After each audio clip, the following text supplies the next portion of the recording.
Hi നമസ്കാരം എല്ലാവർക്കും മറ്റൊരു പുതിയ വീഡിയോയിലേക്ക് വീണ്ടും സ്വാഗതം. ഇന്നത്തെ വീഡിയോയിൽ നിങ്ങൾക്ക് എല്ലാവർക്കും യൂസ്ഫുൾ ആവുന്ന വളരെ ഈസി ആയിട്ട് ചെയ്യാൻ പറ്റുന്ന കുറച്ച് നല്ല ടിപ്സുകളാണ് കാണിച്ചു തരാൻ പോകുന്നത് കേട്ടോ. ഇഷ്ടമാകുകയാണെങ്കിൽ ഒന്ന് ലൈക്ക് ചെയ്യുക, ഷെയർ ചെയ്യുക. ആദ്യമായിട്ട് ആരെങ്കിലും കാണുന്നുണ്ടെങ്കിൽ ചാനലൊന്ന് സബ്സ്ക്രൈബ് ചെയ്തതിനു ശേഷം കാണാൻ ശ്രമിക്കുക. അപ്പോൾ നമ്മൾ ഡെയിലി ലൈഫിൽ ഉപയോഗിക്കാവുന്ന കുറേ നല്ല ടിപ്സുകളാണ്. അറിയാത്തവർ ആരെങ്കിലും ഉണ്ടെങ്കിൽ തീർച്ചയായിട്ടും ഇതൊന്ന് ട്രൈ ചെയ്ത് നോക്കുക. അപ്പോൾ വീഡിയോ സ്കിപ്പ് ചെയ്യാതെ മുഴുവനായിട്ട് കാണാൻ നോക്കുക. ഇന്നത്തെ വെറൈറ്റി ടിപ്സുകൾ നോക്കാം. നേരിട്ട് വീഡിയോയിലോട്ട് എടുക്കാം. ഇന്നത്തെ വീഡിയോയിൽ നമ്മുടെ ഫസ്റ്റത്തെ ടിപ്പ് എന്താണെന്ന് വെച്ച് കഴിഞ്ഞാൽ ഫ്രിഡ്ജിൽ ഉണ്ടാകുന്ന ഒരു ബാഡ് സ്മെല്ല് എങ്ങനെയാണ് നമുക്ക് മാറ്റാൻ പറ്റുക എന്നുള്ള സിമ്പിൾ ടിപ്പാണ്. ഏറ്റവും എഫക്റ്റീവായ ടിപ്സാണ് ഇന്ന് കാണിച്ചു തരാൻ പോകുന്നത്. അപ്പോൾ അറിയാത്തവരുണ്ടെങ്കിൽ ഒന്ന് ജസ്റ്റ് ട്രൈ ചെയ്യുക. അപ്പോൾ പലരും ചെയ്യുന്ന ടിപ്സ് എന്താണെന്ന് വെച്ച് കഴിഞ്ഞാൽ വിനീഗർ ആയിരിക്കും മാക്സിമം ഉപയോഗിക്കുക. വിനീഗർ വെച്ച് കഴിഞ്ഞാൽ നമുക്ക് വിനീഗറിൻ്റെതായ ഒരു സ്മെല്ല് തീർച്ചയായിട്ടും അറിയാൻ പറ്റുന്നതാണ്. അപ്പോൾ ഫ്രിഡ്ജിലെ ബാഡ് സ്മെല്ല് ഒഴിവാക്കാൻ ഏറ്റവും യൂസ്ഫുൾ ആയ ഒരു ഐറ്റം എന്ന് പറഞ്ഞു കഴിഞ്ഞാൽ ചായപ്പൊടിയാണ്. ചായപ്പൊടിയുടെ പ്രത്യേകത അത് ഓൾമോസ്റ്റ് എല്ലാവർക്കും അറിയുന്നത് തന്നെയാണ്. ബാഡ് സ്മെല്ല് പെട്ടെന്ന് അബ്സോർബ് ചെയ്യുന്ന ഐറ്റമാണ്. ഒരു ടേബിൾ സ്പൂൺ ചായപ്പൊടി മതിയാവും ഫ്രിഡ്ജിൻ്റെ ഏതെങ്കിലും ഒരു ഭാഗത്ത്. കാരണം നോൺ വെജ് ഒക്കെ വെക്കുകയാണെങ്കിൽ നല്ല രീതിയിൽ ബാഡ് സ്മെല്ല് ഉണ്ടാകും, പ്രത്യേകിച്ചിട്ട് മീനൊക്കെ ഉപയോഗിക്കുന്നവർക്ക്. അപ്പോൾ ഇതുപോലെ നിങ്ങൾ ചെയ്ത് വെക്കുകയാണെങ്കിൽ നമുക്ക് ഫ്രിഡ്ജിൽ ഏത് സാധനങ്ങൾ വേണം വെക്കാം. ഈ ഒരു സിമ്പിൾ ടിപ്പ് ചെയ്ത് കഴിഞ്ഞാൽ നമ്മൾ ഫ്രിഡ്ജ് തുറക്കുന്ന സമയത്ത് ആ ബാഡ് സ്മെല്ല് പൂർണ്ണമായിട്ട് നമുക്ക് ഒഴിവാക്കാൻ പറ്റും. അപ്പോൾ അറിയാത്തവരാരെങ്കിലും ഉണ്ടെങ്കിൽ ജസ്റ്റ് ഒന്ന് ട്രൈ ചെയ്ത് നോക്കുക. വളരെ വളരെ എളുപ്പമാണ്. ഇത് ചെയ്യാൻ പോകുന്ന രണ്ടാമത്തെ ടിപ്പ് ഒരുപാട് പേര് ചോദിക്കുന്ന ഒരു ടിപ്പാണ്. നമ്മുടെ ഗ്യാസ് സ്റ്റൗ എത്രയൊക്കെ ക്ലീൻ ചെയ്ത് കഴിഞ്ഞാലും വീണ്ടും അത് അഴുക്ക് പിടിക്കാറുണ്ട്. പ്രത്യേകിച്ചിട്ട് ഭക്ഷണ സാധനങ്ങൾ തിളച്ച് പൊങ്ങിക്കഴിഞ്ഞാൽ ബർണറിന്റെ ആ ഭാഗത്ത് കറകൾ ഉണ്ടാവാനുള്ള സാധ്യതയുണ്ട്. നമുക്ക് എണ്ണയുടെ പാടുകൾ ഉണ്ടാവാറുണ്ട്. ഇനി മുതൽ നിങ്ങൾ വെള്ളം വെച്ച് ക്ലീൻ ചെയ്യുന്നതിന് പകരമായിട്ട് വിനീഗർ ഉണ്ടെങ്കിൽ തീർച്ചയായിട്ടും നിങ്ങൾ ഇനി ഈ ഒരു രീതിയിൽ ചെയ്ത് നോക്കുക. നമ്മുടെ വീട്ടിലും സ്റ്റോക്കുള്ള ഒരു ഐറ്റം തന്നെയാണ്. ഇതുപോലെ കുറച്ച് വിനീഗർ ഗ്യാസ് സ്റ്റൗവിൻ്റെ മേലൊന്ന് തൂവി കൊടുക്കാം. ശേഷം അതുപോലുള്ള കറകളൊക്കെ ഉണ്ടെങ്കിൽ നമുക്ക് ഈസി ആയിട്ട് മാറ്റാൻ പറ്റുന്നതാണ്. ഒരു തുണിയിലാക്കിയതിന് ശേഷം ഒന്ന് ടച്ച് ചെയ്യുമ്പോൾ തന്നെ നമുക്ക് ആ കറകൾ ഈസി ആയിട്ട് മാറ്റിയെടുക്കാൻ പറ്റും. അപ്പോൾ നമ്മൾ വെള്ളം തൊട്ട് തുടക്കുകയാണെങ്കിൽ നമുക്ക് ഇത്രയും നീറ്റായിട്ട് കിട്ടില്ല. അപ്പോൾ ഇതും വലിയ ചിലവില്ലാത്ത ഒരു ടിപ്പാണ്. അപ്പോൾ ഗ്യാസ് സ്റ്റവ് നമ്മൾ ഡെയിലി ക്ലീൻ ചെയ്യണം. ഇതുപോലെ ഉള്ള കഠിനമായ കറകളാണെങ്കിൽ നമുക്ക് ഈസി ആയിട്ട് മാറ്റിയെടുക്കാൻ പറ്റും. അപ്പോൾ ഇതുപോലെ ഒന്ന് തുടച്ച് കഴിഞ്ഞ് കഴിഞ്ഞാൽ നമുക്ക് ആ കറകൾ ഈസി ആയിട്ട് മാറ്റാൻ പറ്റുന്നതാണ്.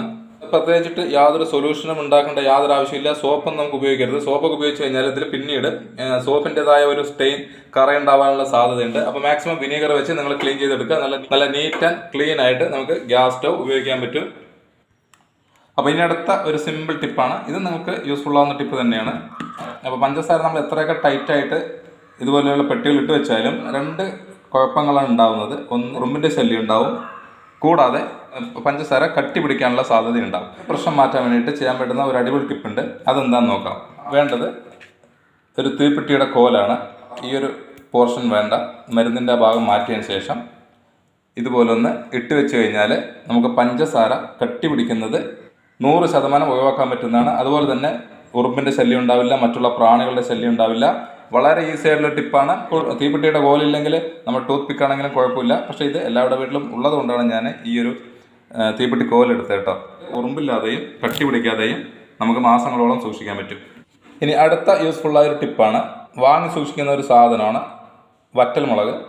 സാധാരണ എല്ലാവരും ചെയ്യുന്ന ഇതുപോലെ ഒരു പ്ലാസ്റ്റിക് ഡപ്പയിലോ അല്ലെങ്കിൽ ഒരു കവറിലോ ആക്കിയിട്ട് നല്ല രീതിയിൽ ടൈറ്റ് ചെയ്തിട്ട് ഫ്രിഡ്ജിൽ സൂക്ഷിക്കുകയാണെങ്കിൽ നമുക്ക് കുറേ കാലം സൂക്ഷിക്കാൻ പറ്റും. നല്ല രീതിയിൽ ചൂടാക്കിയിട്ട് വെക്കുകയാണെങ്കിൽ നമുക്ക് യാതൊരു കംപ്ലൈൻറ്റ് ഉണ്ടാവില്ല.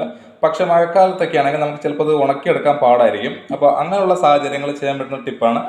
പൂപ്പൽ വരുന്നുള്ള പേടി വേണ്ട. കാരണം ഈ ഒരു സിമ്പിൾ ഐറ്റം എന്താണെന്ന് വെച്ച് കഴിഞ്ഞാൽ നമ്മുടെ അടുക്കളയിൽ ഉപയോഗിക്കുന്ന ഒരു ഐറ്റമാണ് കായം. ഈ ഒരു ഐറ്റം ഉണ്ടെങ്കിൽ നമുക്ക് വറ്റൽമുളക് സാധാ സൂക്ഷിക്കുന്നതിനേക്കാളും സമയം കേടുകൂടാതെ സൂക്ഷിക്കാൻ പറ്റും. നമുക്ക് ചെറിയൊരു പീസ് കായം നമുക്ക് വറ്റൽമുളകാക്കി വയ്ക്കുന്ന പാത്രത്തിലോട്ട് ഇട്ട് വെച്ചതിന് ശേഷം ക്ലോസ് ചെയ്ത് വെക്കുക. അല്ലെങ്കിൽ നല്ല ടൈറ്റ് ചെയ്തിട്ട് ഫ്രിഡ്ജിൽ സൂക്ഷിക്കുകയാണെങ്കിൽ നിങ്ങൾക്ക് വർഷങ്ങൾ നമുക്ക് വറ്റൽമുളക് കേടുകൂടാതിരിക്കും. ഇനി നിങ്ങൾക്ക് വളരെ യൂസ്ഫുള്ളായ ഒരു ടിപ്പാണ്. അപ്പോൾ പണ്ട് കാലം മുതൽ ആളുകൾ ചെയ്യുന്നൊരു ടിപ്പാണ്. അരിയിൽ ഉണ്ടാവുന്ന പ്രാണികളുടെ ശല്യം ഒഴിവാക്കാൻ വേണ്ടിയിട്ട് ഉള്ള ഒരു സിമ്പിൾ ടിപ്പ്. റേഷൻ അരിയൊക്കെ വാങ്ങുന്ന സമയത്താണ് ഏറ്റവും കൂടുതൽ പ്രാണികളുടെ ശല്യം ഉണ്ടാവുക. കാരണം കടയിൽ നിന്ന് വാങ്ങിക്കൊണ്ട് വരുന്ന സമയത്തേ പ്രാണികൾ ഉണ്ടാവും. ഇപ്പോൾ റേഷൻ അരിയിൽ നിന്ന് മാത്രമല്ല കേട്ടോ, നമ്മളിപ്പോൾ ഏത് നല്ല ക്വാളിറ്റിയുള്ള അരി വാങ്ങിയാലും കുറേ ദിവസങ്ങൾ സൂക്ഷിച്ച് വെച്ച് കഴിഞ്ഞാൽ നമുക്കതിൽ പ്രാണിയുടെ ശല്യം ഉണ്ടാവും. എത്ര ക്വാണ്ടിറ്റി അരി നിങ്ങൾ സൂക്ഷിക്കുകയാണെങ്കിൽ നിങ്ങൾക്ക് ഈ ഒരു ടിപ്പ് ചെയ്യാം. രണ്ട് രീതിയിലുള്ള ടിപ്പുകളാണ് നമ്മളതിൽ ഉപയോഗിക്കുന്നത്. അപ്പോൾ ആദ്യത്തെ ടിപ്പ് എന്താണെന്ന് വെച്ച് കഴിഞ്ഞാൽ, വെളുത്തുള്ളിയുടെ ഒരു ചെറിയൊരു അല്ലി എടുത്തതിന് ശേഷം നമ്മൾ അരിയിൽ വെച്ച് കൊടുക്കുകയാണെങ്കിൽ സെക്കൻഡുകൾ കൊണ്ട് നമുക്ക് ഇതിനുള്ള പ്രാണികൾ ഒഴിവാക്കാൻ പറ്റും. നമുക്ക് ചെയ്യാൻ പറ്റുന്ന അടുത്തൊരു സിമ്പിൾ ടിപ്പാണ് വിനീഗർ വെച്ചിട്ട് ഇതുപോലെ ചെറിയൊരു പാത്രത്തിൽ വിനീഗർ എടുത്തതിന് ശേഷം നമുക്ക് ഉപയോഗിക്കുന്ന അരിയിൽ ഇതൊന്നും ഒന്ന് വെച്ച് കൊടുത്തു കഴിഞ്ഞാൽ വളരെ പെട്ടെന്ന് തന്നെ നമുക്ക് പ്രാണിയുടെ ശല്യം ഒഴിവാക്കാൻ പറ്റുന്നതാണ്. നമുക്ക് കണ്ടിട്ട് ചെറിയ ചെറിയ പ്രാണികളുണ്ട്. നമുക്ക് ഫ്ലേവർ വരുന്ന സമയത്ത് തന്നെ ഇത് പ്രാണികൾ പുറത്തോട്ട് പോകുന്നതാണ്. അരി മാത്രമല്ല, പയർ, പരിപ്പ് തുടങ്ങിയ ഏത് സാധനങ്ങളിലെ പ്രാണികൾ കളയാനും നിങ്ങൾക്ക് ഈ ഒരു 2 സിമ്പിൾ ടിപ്പിൽ ഏത് വേണമെങ്കിലും നിങ്ങൾക്ക് യൂസ് ചെയ്യാവുന്നതാണ്. അപ്പോൾ എല്ലാവരും ഒന്ന് ട്രൈ ചെയ്ത് നോക്കുക. ഇനി അടുത്തൊരു അടിപൊളി ടിപ്പ് പറഞ്ഞുതരാം. പൊതുവേ നമ്മുടെ അടുക്കളയിൽ ഏറ്റവും ഡേഞ്ചറസ് ആയ ഒരു ഐറ്റമാണ് കുക്കർ എന്ന് പറയുന്നത്. കാരണം അത് പ്രഷറിലായതുകൊണ്ട് നമുക്ക് ഏത് സമയത്തും അപകട സാധ്യത കൂടുതലാണ്. അതുകൊണ്ട് പ്രായമായ ആളുകൾക്കൊക്കെ വളരെ പേടിയാണ് ഉപയോഗിക്കുന്നതിന് വേണ്ടിയിട്ട്. അപ്പോൾ കുക്കറിലുണ്ടാവുന്ന മെയിനായിട്ട് ഉണ്ടാകുന്ന ഒരു പ്രശ്നം എന്ന് പറഞ്ഞു കഴിഞ്ഞാൽ, ഇതിൻ്റെ വാഷർ ലൂസായി കഴിഞ്ഞാൽ നമുക്കത് തിളച്ച് പുറത്തോട്ട് വരാനുള്ള സാധ്യതയുണ്ട്. കൂടാതെ പ്രഷർ പുറത്തോട്ട് പോകും, കറക്റ്റായിട്ട് സാധനങ്ങൾ വെന്ത് കിട്ടില്ല, ഭക്ഷണ സാധനങ്ങൾ അടിയിൽ പിടിക്കാനുള്ള സാധ്യതയുണ്ട്. ലൂസായി കഴിഞ്ഞാൽ നിങ്ങൾ തീർച്ചയായിട്ടും ഈ ഒരു രീതി ഒന്ന് ട്രൈ ചെയ്ത് നോക്കുക. കുക്കർ ഉപയോഗിക്കുമ്പോൾ നിങ്ങൾക്ക് തിളച്ച് പൊങ്ങി പുറത്ത് പോകുന്ന ആ ഒരു പ്രശ്നം ഉണ്ടെങ്കിൽ വളരെ ഈസി ആയിട്ട് ചെയ്യാൻ പറ്റുന്ന ഒരു ടിപ്പ് പറഞ്ഞുതരാം. അതായത് നമ്മൾ കുറച്ച് വെളിച്ചെണ്ണ ഒന്ന് ചൂടാക്കി എടുക്കുക. ലൈറ്റായിട്ടൊന്ന് ചൂടാക്കിയതിന് ശേഷം നമ്മുടെ ഈ കുക്കറിൻ്റെ വാഷറിൻ്റെ ഭാഗത്തൊന്ന് പുരട്ടി കൊടുക്കുക. അതുപോലെ തന്നെ കുക്കറിൻ്റെ അടപ്പിൻ്റെ ഈ ഉൾഭാഗത്തും ഇതുപോലെ ഒന്ന് തടവി കൊടുക്കുക. ഈ ഒരു സിമ്പിൾ കാര്യം ചെയ്യുകയാണെങ്കിൽ വളരെയധികം കുറയ്ക്കാൻ പറ്റുന്നതാണ്. ഇനി അടുത്തൊരു പ്രശ്നം എന്ന് പറഞ്ഞു കഴിഞ്ഞാൽ, നമ്മുടെ ഈ വാഷർ ലൂസായി കഴിഞ്ഞാൽ ഉണ്ടാവുന്ന പ്രശ്നം. അപ്പോൾ വാഷർ ലൂസായി കഴിഞ്ഞാൽ നമുക്കത് ടൈറ്റ് ചെയ്യാൻ വേണ്ടിയിട്ട് ചെയ്യാൻ പറ്റുന്ന സിമ്പിൾ ടിപ്പാണ്. ഇത് അറിയുന്ന ആളുകളുണ്ടാവാം, അറിയാത്തവരുണ്ടെങ്കിൽ ഒന്ന് ട്രൈ ചെയ്ത് നോക്കുക. അപ്പോൾ എത്ര ലൂസായ വാഷർ ആണെങ്കിലും വളരെ ഈസി ആയിട്ട് അളവ് കറക്റ്റ് ആക്കണമെങ്കിൽ ഇതുപോലെ ഫ്രിഡ്ജിൽ ഒരു 5 മിനിറ്റ് സൂക്ഷിച്ചാൽ മാത്രം മതി. ഫ്രീസറിൽ വെക്കാതെ നോക്കുക. ഫ്രീസറിൽ വെച്ച് കഴിഞ്ഞാൽ പെട്ടെന്ന് ഇതിൽ റബ്ബർ ഹാർഡാവാനുള്ള സാധ്യതയുണ്ട്. അങ്ങനെ നമുക്ക് പൊട്ടിപ്പോകാനുള്ള സാധ്യത കൂടുതലാണ്. അപ്പോൾ ഫ്രിഡ്ജിൻ്റെ അകത്തുള്ള ടെമ്പറേച്ചറിൽ വെക്കുന്നതാണ് ഏറ്റവും സേഫ്. ഇതുപോലെ നമ്മളൊരു 10 മിനിറ്റ് താഴെ സമയം ഇതുപോലെ വെച്ചതിന് ശേഷം നമ്മൾക്ക് എടുത്തു കഴിഞ്ഞാൽ നമ്മുടെ ഈ വാഷർ കറക്റ്റ് സൈസായിട്ട് കിട്ടും. കുറേ കാലം നമുക്ക് ഈ ഒരു വാഷർ വെച്ച് തന്നെ ഉപയോഗിക്കാൻ പറ്റും. അതിനുശേഷം നമ്മൾക്ക് കുക്കറിൻ്റെ മൂടിയിൽ ഇട്ട് കൊടുക്കുകയാണെങ്കിൽ നല്ല കറക്റ്റായിട്ടുള്ള അളവായിരിക്കും. ആ ലൂസ് എല്ലാം മാറിയിട്ടുണ്ടാവും. അപ്പോൾ ഇതുപോലെ ചെയ്ത് കഴിഞ്ഞാൽ നമുക്ക് ഈ വളരെ പെട്ടെന്ന് കുക്കറിൻ്റെയോ അല്ലെങ്കിൽ മിക്സിയുടെയോ ഏതിൽ ഉപയോഗിക്കുന്ന വാഷർ ആണെങ്കിലും അളവ് കറക്റ്റാക്കി എടുക്കാൻ പറ്റും. അപ്പോൾ അറിയാത്തതുണ്ടെങ്കിൽ തീർച്ചയായിട്ടും ചെയ്ത് നോക്കുക. മടിയുള്ളൊരു കാര്യമാണ് ടോയ്ലറ്റ് ക്ലീൻ ചെയ്യുക എന്നുള്ളത്. അപ്പോൾ വളരെ എളുപ്പത്തിൽ ചെയ്യാൻ പറ്റുന്ന ഒരു സിമ്പിൾ ടിപ്പ് പറഞ്ഞുതരാം. അത് നമുക്ക് ക്ലോസറ്റിലാണെങ്കിലും അല്ലെങ്കിൽ ടൈലുകളിലാണെങ്കിലും എവിടെ വേണമെങ്കിലും നമുക്ക് ഈ ഒരു ടിപ്പ് ചെയ്യാം. ടൈലുകളിലൊക്കെ കറകളുണ്ടെങ്കിൽ നമുക്ക് ഈസി ആയിട്ട് മാറ്റിയെടുക്കാൻ ഈ ഒരൊറ്റ സൊല്യൂഷൻ മതി. അതുപോലെ ബോർവെല്ലിലെ വെള്ളമൊക്കെ ആണെങ്കിൽ ക്ലോസറ്റിൽ നല്ല രീതിയിൽ മഞ്ഞ കറകൾ ഉണ്ടാവും. അപ്പോൾ ഞാൻ ചെയ്യുന്ന രീതി ഈ ഒരു രീതിയിലാണ്. ഈ ഒരു രീതി ചെയ്യുകയാണെങ്കിൽ കണ്ടിൽ നീറ്റ് ആൻഡ് ക്ലീൻ ആയിരിക്കും. നിങ്ങൾക്ക് വേറെ ഒരു സൊല്യൂഷൻ ഉപയോഗിക്കേണ്ട. കാരണം കെമിക്കലായിട്ടുള്ള കുറേ കാര്യങ്ങൾ ഉപയോഗിക്കുകയാണെങ്കിൽ സെപ്റ്റിക് ടാങ്കിൽ ബാക്ടീരിയകൾ നശിക്കാനുള്ള സാധ്യതയുണ്ട്. അതുപോലെ ടാങ്കിൽ ബാക്ടീരിയ ഇല്ലെങ്കിൽ സെപ്റ്റിക് ടാങ്ക് നിറയാനുള്ള സാധ്യത കൂടുതലാണ്. അപ്പോൾ മാക്സിമം നിങ്ങൾ കെമിക്കലായിട്ടുള്ള കാര്യങ്ങൾ, അതായത് ഹെവി ആയിട്ടുള്ള കെമിക്കൽ ഒഴിവാക്കുക. ഒരു സൊല്യൂഷൻ ഉണ്ടാക്കാൻ പോവാണ്. അപ്പോൾ ആദ്യം ഞാൻ ചേർത്തിരിക്കുന്ന ഒരു 1/4 ടേബിൾ സ്പൂൺ വെളിച്ചെണ്ണയാണ്. അതിലോട്ട് കുറച്ച് ടൂത്ത് പേസ്റ്റ് ഇട്ട് കൊടുത്തിട്ടുണ്ട്. അതിലോട്ട് ഒരു നുള്ള് ബേക്കിംഗ് സോഡ കൂടെ ഇട്ട് കൊടുക്കാം. അപ്പം ഞാനിവിടെ ചെറിയൊരു ക്വാണ്ടിറ്റി എടുത്തിരിക്കുന്നത് നിങ്ങൾ കാണിച്ചു തരാൻ വേണ്ടിയിട്ടാണ്. അപ്പോൾ നിങ്ങൾക്ക് എത്ര ആവശ്യമുണ്ടെന്ന് വെച്ച് കഴിഞ്ഞാൽ നിങ്ങളാണ് അതിൻ്റെ അളവ് നോക്കേണ്ടത്. നന്നായിട്ടൊന്ന് മിക്സ് ചെയ്യുക.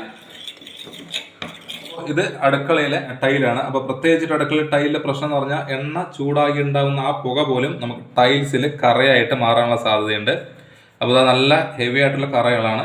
ഞാൻ തുണിയിൽ ഈ സൊല്യൂഷൻ ഒന്ന് മുക്കിയിട്ട് നമുക്ക് കണ്ടില്ലേ നല്ല രീതിയിൽ കറയുണ്ട്. അപ്പോൾ ഇതൊന്ന് ജസ്റ്റ് ഒന്ന് തൊട്ട് കൊടുക്കുന്ന സമയത്ത് തന്നെ നോക്കിയേ കറകൾ ഈസി ആയിട്ട് പോകുന്നതാണ്. ഇനി മുതൽ നിങ്ങൾ ടൈലുകളൊക്കെ ക്ലീൻ ചെയ്യണമെന്നുണ്ടെങ്കിൽ നിങ്ങൾക്ക് മറ്റുള്ള ഒരു കെമിക്കലിൻ്റെ ആവശ്യമില്ല. വളരെ ഈസി ആയിട്ട് ചെയ്തെടുക്കാൻ പറ്റും. ഈ ഒരു ഭാഗവും ഈ ഒരു പോർഷൻ കൂടിയുള്ള കളർ വ്യത്യാസം കണ്ടാൽ മനസ്സിലാവും. അടുക്കളയിലോ ബാത്റൂമിലോ അല്ലെങ്കിൽ വീഴ്ചത്തുള്ള ടൈലുകളാണെങ്കിലും നമുക്ക് ഈസി ആയിട്ട് ക്ലീൻ ചെയ്യാം. മറക്കാതെ ഈ ഒരു മിക്സ് നിങ്ങൾ വീട്ടിൽ ഉണ്ടാക്കി വെക്കുക. നമ്മൾക്കത് കുറച്ച് കൂടുതൽ ഉണ്ടാക്കി വെച്ച് കഴിഞ്ഞാൽ കുറേ കാലം ചീത്തയാവാതെ ഉപയോഗിക്കാൻ പറ്റുന്ന ഒരു ഐറ്റം കൂടിയാണ്. ടൈലെല്ലാം വളരെ സെക്കൻഡ് കൊണ്ട് നമ്മൾ ക്ലീൻ ചെയ്ത് കഴിഞ്ഞു. അതുപോലെ തന്നെ ക്ലോസറ്റിൽ നല്ല രീതിയിൽ കറകൾ ഉണ്ടെങ്കിൽ അതിനും ഈ ഒരു രീതിയിൽ ഈ സൊല്യൂഷൻ ഒഴിച്ചു കൊടുക്കാം. 10-15 മിനിറ്റ് നമ്മൾ ഇതുപോലെ വെച്ചതിന് ശേഷം ഒന്ന് ഫ്ലഷ് ചെയ്ത് കൊടുക്കാം. ഈ ഒരു രീതിയിൽ നിങ്ങൾ ചെയ്യുകയാണെങ്കിൽ സെക്കൻഡ് കൊണ്ട് നിങ്ങൾക്ക് ക്ലോസറ്റിലുള്ള കറകൾ മാറ്റാൻ പറ്റും. ഇനി ബ്രഷും വേണ്ട, ക്ലോറിൻ വേണ്ട, കൈ കൊണ്ട് വരച്ച് യാതൊരു ബുദ്ധിമുട്ടേണ്ട കാര്യമില്ല കേട്ടോ. അപ്പോൾ വളരെ വളരെ ഈസി ആയിട്ട് നമ്മുടെ വീട്ടിലുള്ള സാധനങ്ങൾ വെച്ച് മാത്രം നമുക്ക് ചെയ്തെടുക്കാൻ പറ്റുന്നതാണ്. അപ്പോൾ ഇനി മുതൽ കുളിമുറി എപ്പോഴും ഫ്രഷ് ആയിരിക്കും. നിങ്ങൾക്ക് കുറച്ച് സ്മെല്ല് കൂടെ വേണമെന്നുണ്ടെങ്കിൽ നമുക്ക് കംഫർട്ടോ അല്ലെങ്കിൽ അതുപോലുള്ള എന്തെങ്കിലും ഒരു പ്രൊഡക്റ്റും കൂടെ ഒരു 1/4 ടേബിൾ സ്പൂൺ ഒഴിച്ചു കൊടുത്തു കഴിഞ്ഞാൽ ബാത്റൂം നല്ല ഫ്രഷ് ആയിട്ടുള്ള മണം കൂടി ഉണ്ടാവും. അപ്പോൾ എല്ലാവരും ഇനി മുതൽ ക്ലോസറ്റ് ടൈൽസ് ഒക്കെ ക്ലീൻ ചെയ്യാൻ ഈ ഒരു സൊല്യൂഷൻ ഉണ്ടാക്കിയെടുക്കുക. അപ്പോൾ എല്ലാവരും ഒന്ന് ട്രൈ ചെയ്ത് നോക്കുക.